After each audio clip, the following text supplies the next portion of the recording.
Hey gang, I'm here to look at yet another Chapter 3 exercise. This is problem number 42 of 84 on your homework. Now we're looking at another measure of variation called the coefficient of variation, abbreviated as CV.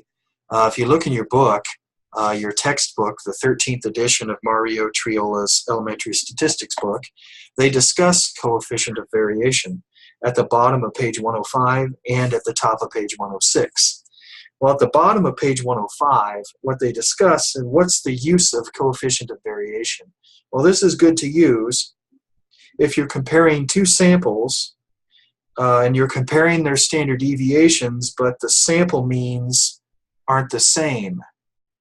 It's really only good to compare standard deviations if the two samples have very similar or very close means. When they aren't so close, that's when it's appropriate to use the coefficient of variation. And so what is the coefficient of variation? Well, if you look at the top of page 106, they talk about the definition of it. It's basically expressed as a percent of the sample mean. If you look at the formula for sample there, CV, or the coefficient of variation, is equal to S divided by X bar times 100. What's that formula mean? At the top of page 106 in your book, it means you take the sample standard deviation, you divide by the sample mean, and you take it times 100.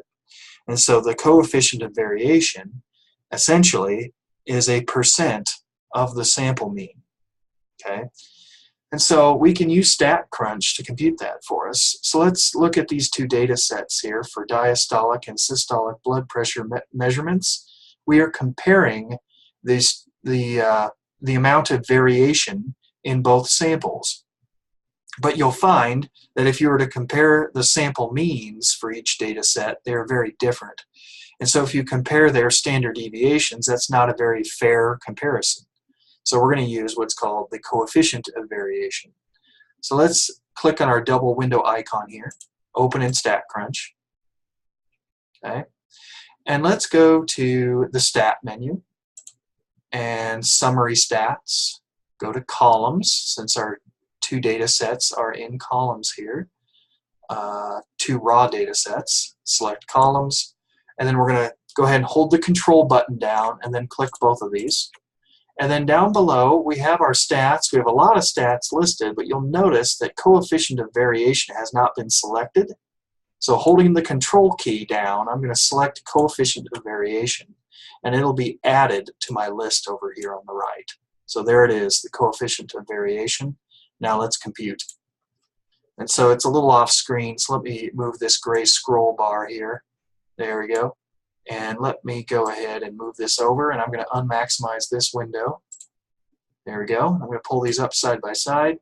What I have here are the coefficient of variation for both systolic and diastolic blood pressure. The first one being systolic. And so this means that the standard deviation for systolic blood pressure is roughly 14.2% of its sample mean. And here for diastolic, the standard deviation is roughly 16.4% of the sample mean for that data set. So here the coefficient of variation for the systolic measurements is 14.2 if you round to one decimal place. That's percent.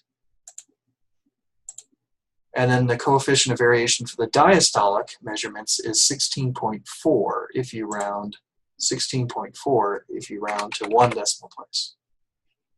So these are actually pretty similar. There's not a lot of difference here.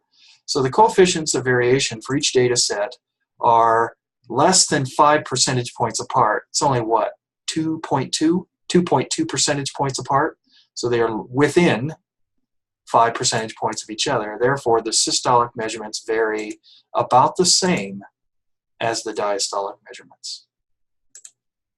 All right. Thank you for watching.